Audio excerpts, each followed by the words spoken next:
Hello दोस्तों, welcome to my channel GK एजुकॉट channel में आप सभी का एक बार फिर से हार्दिक स्वागत है। दोस्तों, ये मेरा एडवर्ब का चैप्टर चल रहा है जिसको मैं लूसेंट इंग्लिश ग्रामर बुक से कवर कर रहा हूँ, जिसके ऊपर अभी तक मैं 6 वीडियो बना चुका हूँ। उनका लिंक आपको डिस्क्रिप्शन में मिल जाएगा। अगर आपने वो वीडियो नहीं देखी है तो आप पहले वो वीडियो देखें, फिर इस चैप्टर में आगे बढ़े। तो चलिए दोस्तों, शुरू करते हैं।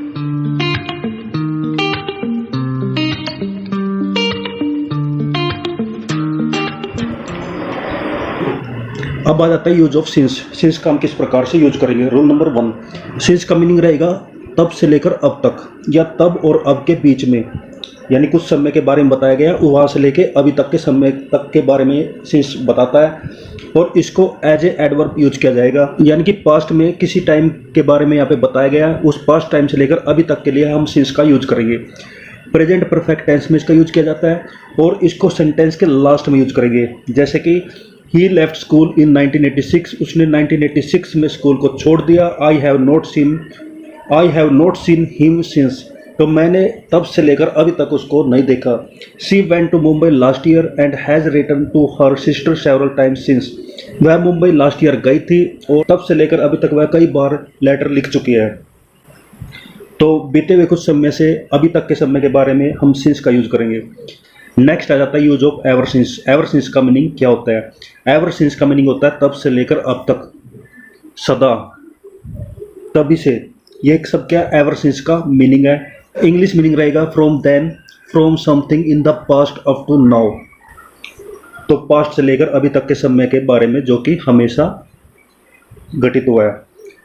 एवर सिंस का यूज हम एडवर्ब के रूप में करते हैं और इसका यूज हम प्रेजेंट परफेक्ट टेंस में करते हैं। और प्रेजेंट परफेक्ट टेंस कौन से होते हैं। हैज, हैव प्लस वर्ब की थर्ड फॉर्म को हम प्रेजेंट परफेक्ट टेंस में यूज करते हैं और उस सेंटेंस में हम एवर सिंस का यूज सेंटेंस के लास्ट में करेंगे। एग्जाम्पल देखते हैं। I first read it 5 years ago and have remembered it ever since, मैंने इसको 5 साल पहले पढ़ा था और तब से लेकर अभी तक मुझे ये याद है, यानी कि ये तब से लेकर अभी तक हमेशा मुझे याद रहता है। इसके मीनिंग में हम एवर सिंस का यूज करेंगे। My brother in law went to Mumbai in 2013 and has lived there ever since, मेरे ब्रदर इन लॉ मुंबई में 2013 में गए थे और तब से लेकर अभी तक वो वहीं पर ही रहते हैं। जो चीज़ें भूतकाल में हुई है और वो अभी तक कंटिन्यू चल रही है, उसके लिए हम एवर सिंस का यूज करेंगे। Use of sometimes. समटाइम्स का यूज कैसे करते हैं। समटाइम्स का मीनिंग होता है कभी कभी। क्या मीनिंग होता है। कभी कभी, और इसको हम एडवर्ब के रूप में यूज करते हैं। जैसे sometimes my father gets angry, कई बार या फिर कभी कभी मेरे पिताजी जो है गुस्सा हो जाते हैं। Sometime my father gets angry, तो यहाँ पे हम सम टाइम का यूज नहीं करेंगे, सम टाइम्स का यूज करेंगे, क्योंकि यहाँ पे एस लगा है। तो सम टाइम्स का मीनिंग होता है कभी कभी और सम टाइम का मीनिंग डिफरेंट होता है, वो हम आगे देखते हैं। सम टाइम का मीनिंग होता है कुछ समय या कुछ समय काल, और इसको हम नाउन के रूप में यूज करते हैं, ना कि एडवर्ब के रूप में। सम टाइम का यूज हम करेंगे नाउन के रूप में, और जबकि सम टाइम्स का यूज हम करते हैं एडवर्ब के रूप में। I stayed at Darbhanga for some time, मैं कुछ समय के लिए दरभंगा में रहता था। तो यहाँ पे समटाइम्स का यूज नहीं होगा, जैसे सेकंड सेंटेंस में बताया गया है समटाइम का यूज किया जाएगा। नेक्स्ट आ जाता है use of course. Of course का यूज कैसे किया जाता है। ऑफ कोर्स का मीनिंग होता है दोस्तों निसंदेह, सचमुच, वस्तुतः, अवश्य में। इसका यूज एक एक्शन के फलस्वरूप जो दूसरा एक्शन होता है उसके लिए किया जाता है। एक एक्शन के, एक कार्य के कारण जो दूसरा कार्य होता है उसके लिए हम ऑफ कोर्स का यूज करते हैं। जैसे his father died of course he is sorry, उसके पिताजी मर गए हैं इसलिए वह दुखी है। Prolonged illness has made my mother in law very weak of course, लंबे समय की बीमारी के कारण मेरी सास बीमार है, जिसके कारण वह बहुत कमज़ोर हो चुकी है। तो एक एक्शन से दूसरे एक्शन के होने के लिए हम ऑफ कोर्स का यूज करेंगे। नेक्स्ट आ जाता है यूज ऑफ हार्ड। हार्ड का यूज कब करते हैं। हार्ड का मीनिंग होता है संपूर्ण ताकत के साथ, पूरी शक्ति से, उत्साह के साथ, और इसका इंग्लिश में मीनिंग रहेगा with all one's force energy और विगर। इसके अर्थ में हार्ड का यूज करते हैं और हार्ड को एडवर्ब के रूप में यूज किया जाता है। और कब यूज किया जाएगा। मेन वर्ब के बाद, मेन वर्ब के बाद यूज किया जाएगा। ये लाइन आप याद रखिए। Our team played hard in the Pakistan, हमारी टीम जो है पाकिस्तान में बहुत ही अच्छा खेली, बहुत ही ताकत के साथ, पूरी शक्ति के साथ खेली। तो प्लेड क्या है, मेन वर्ब है, इसके बाद हमने हार्ड का यूज किया है और हार्ड के मीनिंग आप ये याद रख सकते हैं। वैसे नेक्स्ट है I tried hard to succeed. तो ट्राइड के बाद हार्ड का यूज किया जाता है। हार्ड का यूज और भी है, हार्ड के मीनिंग और भी होते हैं, जैसे कि सख्त, ठोस, कठोर, कठिन। जब इन मीनिंग में हार्ड का यूज किया जाता है तब इसको एज ए एडजेक्टिव यूज किया जाता है। और एडजेक्टिव किसको मॉडिफाई करते हैं? नाउन और प्रोनाउन को। तो एग्जांपल्स देखते हैं। These are hard words for beginners. तो दीज आर हार्ड, ये कठिन है, तो हार्ड दीज के लिए यूज हुआ है और दीज क्या प्रोनाउंस।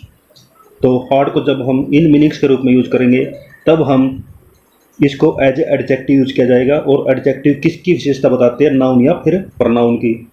आगे दोस्तों आ जाता है यूज ऑफ हार्डली। हार्डली का यूज कैसे किया जाता है? हार्डली का मीनिंग होते हैं मुश्किल से, कदाचित, शायद ही कभी, असंभव, क्रूरता से।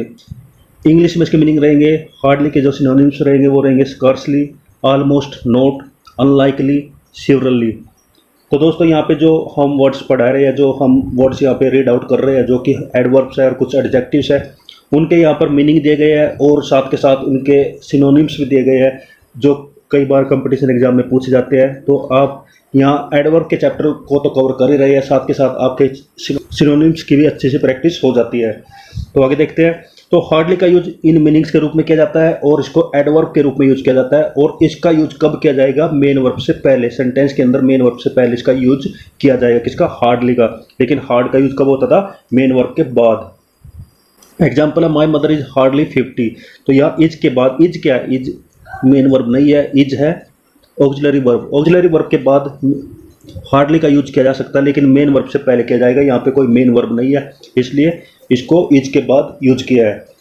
सी hardly gets up before sunrise. तो यहाँ पे गेट्स अप क्या है? मेन वर्ब है, तो हार्डली का यूज मेन वर्ब से पहले किया जाएगा। ये आप हर सेंटेंस में याद रख सकते हैं, हार्डली का यूज कहाँ पे होगा, हार्ड का यूज कहाँ पे होगा।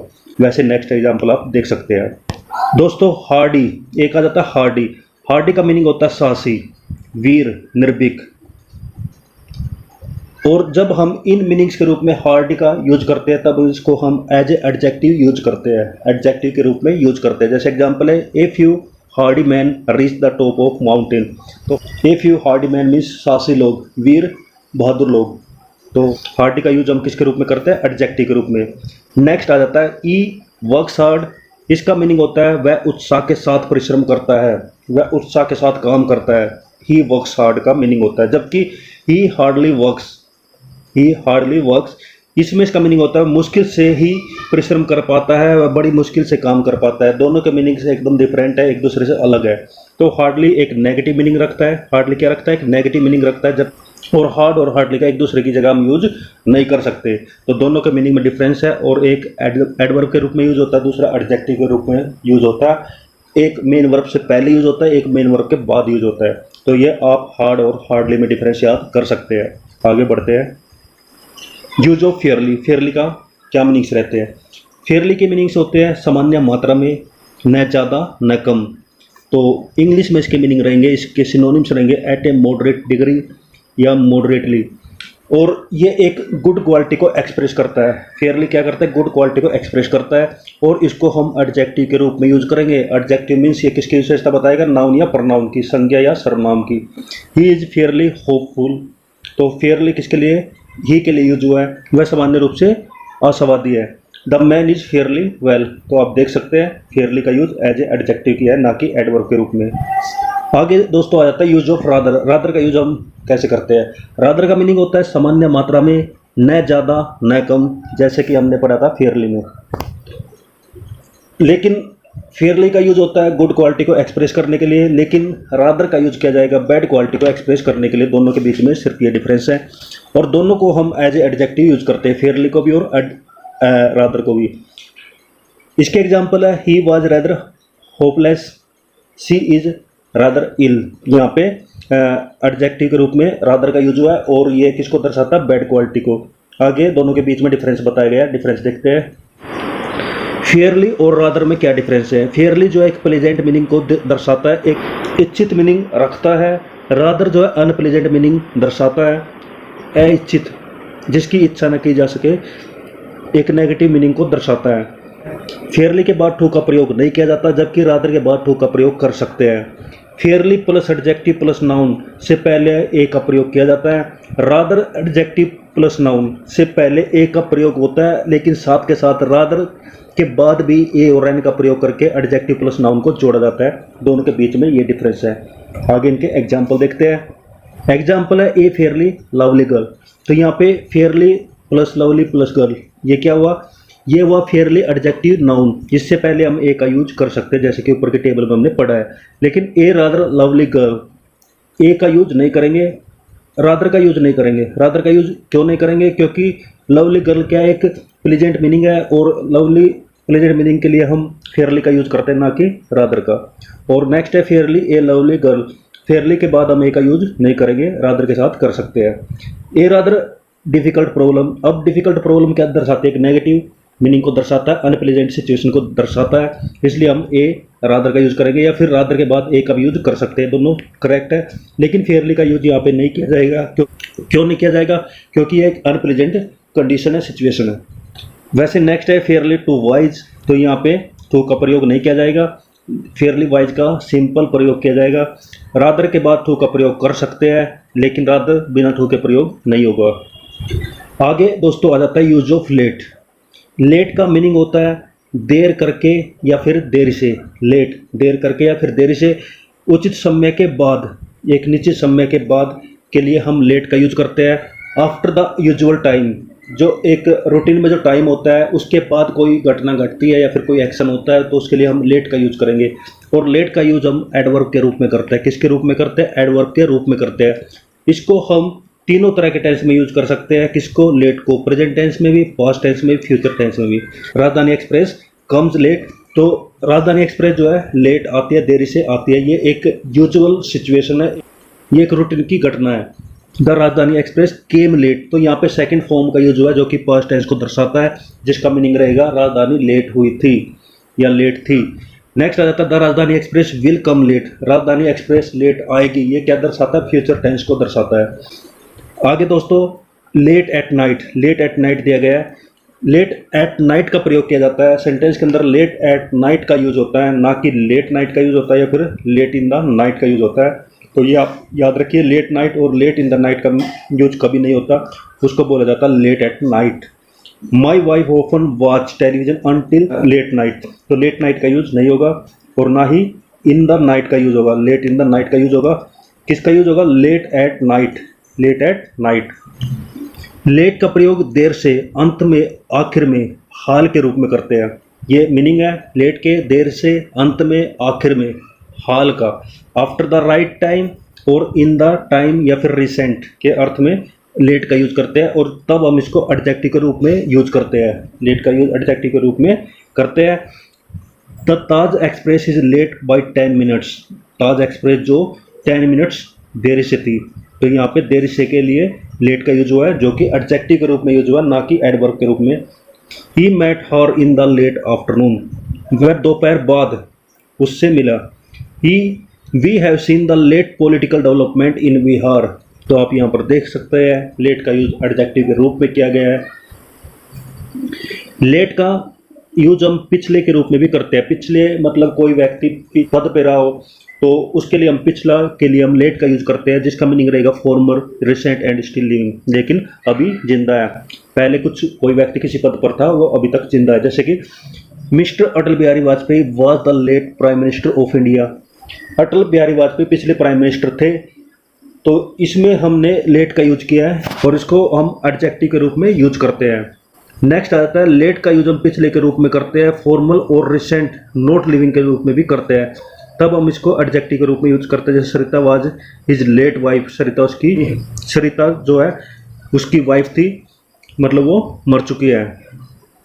और आगे बताया गया है कि लेट की जगह हम लेटली का यूज नहीं करेंगे। आगे दोस्तों आ जाता है यूज ऑफ लेटली। लेटली का यूज हम कैसे करते हैं? लेटली का मीनिंग होता है हाल में, यानी रिसेंट टाइम्स। एडवर्ब के रूप में इसका यूज किया जाता है। प्रेजेंट परफेक्ट टेंस में यूज किया जाएगा। प्रेजेंट परफेक्ट टेंस आपको पता है हैज हैव प्लस वर्ब की थर्ड फॉर्म इसमें यूज की जाती है। प्रेजेंट परफेक्ट टेंस के इंटरोगेटिव सेंटेंस हो या फिर नेगेटिव सेंटेंस है, दोनों तरह के सेंटेंस में हम लेटली का यूज करते हैं। इंटरोगेटिव सेंटेंस कौन से होते हैं? जिसमें लास्ट में क्वेश्चन मार्क रहता है। और नेगेटिव सेंटेंस कौन से होते हैं? जिसमें नो का यूज किया जाता है। Have you seen the film lately? क्या तुमने हाल ही में ये फिल्म देखी है? No I have not seen the film lately, मैंने हाल फिलहाल में ये फिल्म नहीं देखी है। तो पहला इंटेरोगेटिव सेंटेंस है, दूसरा नेगेटिव सेंटेंस है, और हाल फिलहाल के लिए हमने किसका यूज किया? लेटली का। उसी प्रकार के बाकी के सेंटेंस आप पढ़ सकते हैं, समझ सकते हैं। आगे बढ़ते हैं। Use of recently. रिसेंटली का मीनिंग रहता है थोड़े समय पहले या फिर हाल फिलहाल में। इंग्लिश में इसका मीनिंग रहेगा not long ago, in recent times. Adverb के रूप में हम इसका यूज करेंगे, और प्रेजेंट परफेक्ट टेंस और सिंपल पास्ट टेंस दोनों टेंस में इसका यूज किया जाएगा। प्रेजेंट परफेक्ट टेंस होता है हैज हैव वर्ब की थर्ड फॉर्म, और सिंपल पास्ट टेंस होता है वर्ब की सेकंड फॉर्म। इसके एग्जांपल है have you visited the Taj Mahal recently? क्या तुमने रिसेंटली मीन्स थोड़े समय पहले ताजमहल की यात्रा की है? तो ये प्रेजेंट परफेक्ट टेंस है, क्योंकि यह हैव विजिटेड का हैव प्लस वर्ब की थर्ड फॉर्म का यूज किया गया है, इसलिए हम यहाँ पे रिसेंटली का यूज करेंगे। किस मीनिंग के लिए? थोड़े समय के पहले की घटना को बताने के लिए या पूछने के लिए।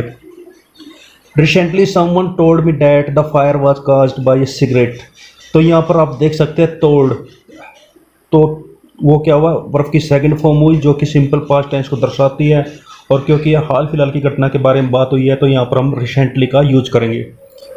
आगे बताया गया कि प्रेजेंट परफेक्ट टेंस में लेटली और रिसेंटली का प्रयोग एक दूसरे के बदले होता है। किसमें? प्रेजेंट परफेक्ट टेंस में लेटली का यूज और रिसेंटली का यूज एक दूसरे के बदले किया जा सकता है, लेकिन सिंपल पास्ट टेंस में रिसेंटली का प्रयोग होता है, लेकिन लेटली का प्रयोग नहीं किया जाता है। दोनों हाल फिलहाल की घटना के बारे में बताते हैं, लेकिन दोनों का यूज हम सिर्फ प्रेजेंट परफेक्ट टेंस में कर सकते हैं, लेकिन सिंपल पास्ट टेंस में हम केवल रिसेंटली का यूज करेंगे।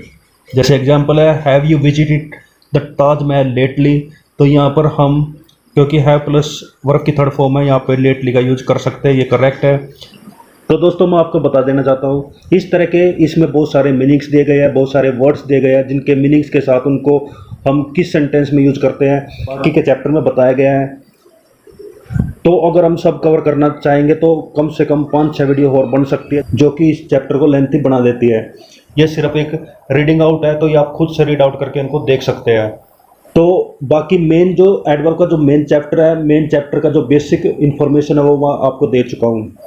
मैं चाहूँगा कि नेक्स्ट वीडियो में हम नया चैप्टर शुरू करें, प्रीपोजिशन का एक नया चैप्टर शुरू करें, ताकि हम इस ग्रामर को जल्दी से कवर कर सकें। तो दोस्तों एडवर्ब के चैप्टर को आज हम यहीं पर फिनिश करते हैं। अगर आप चाहते हैं कि बाकी बचे वर्ड्स के ऊपर आपको वीडियो चाहिए तो आप कमेंट करके बता सकते हैं, तब हम बाद में इसके बारे में सोच सकते हैं। बाद में टाइम मिलेगा तो हम बाकी के चैप्टर को कवर कर लेंगे। तो दोस्तों मिलते हैं नेक्स्ट वीडियो में, जिसमें हम प्रीपोजिशन के चैप्टर को शुरू करेंगे। तो दोस्तों हंसते रहिए, मुस्कुराते रहिए, जी जान लगाकर पढ़ाई करिए। बेस्ट ऑफ लक सभी को। Thank you. जय हिंद, जय भारत, वंदे मातरम।